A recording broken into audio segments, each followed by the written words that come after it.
You know, there was a TikTok that went viral a little while ago of a gay man who said his roommate, who has slept with close to 100 girls, was able to go and donate blood, but because he had slept with a male 10 years ago, he was unable to donate blood. So let's talk about this policy and how antiquated this is. Yeah. So the policy was developed at a time when the United States had less of an understanding about HIV/AIDS, how it was contracted, and of course, the risk of contracting HIV/AIDS was much greater, more of a death sentence in the early years.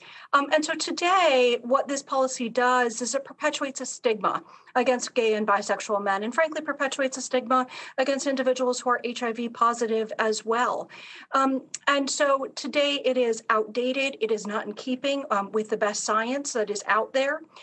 And it's not consistent with the statements and policies that have been adopted by many other countries. So I guess the big question is why in 2022, Sarah, when I can go and get married in any state in this country, but can't donate blood, how is this still a law to this day? Mhm. One of the reasons for it is that agencies can often be slow to move. They haven't prioritized this issue, and they always want more and more science and data. But the data is there, the science is there, and when we're talking about policies around blood, we always want it to be driven by the science.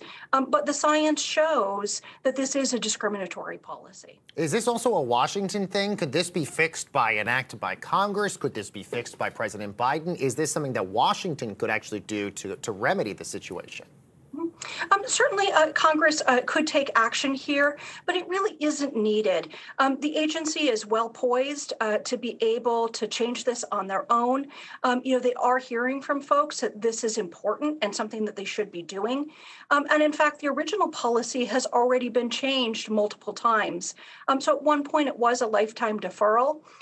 Then it was brought down to a 1-year deferral. It is currently a 3-month deferral. And so the agency has taken some preliminary steps, and now we really need them to take that final step of doing away with this discriminatory policy. And obviously the Human Rights Campaign, working on behalf of the LGBTQ community to get this revised. How optimistic are you that maybe that policy would get revised so that final hurdle is basically done here? Well, the agency is undergoing a study. It's called the Advance Study, where they're really looking at how changing the policy would work in practice in many cities across the United States. And we would very much encourage any gay or bisexual man who is eligible to participate in the study to do so.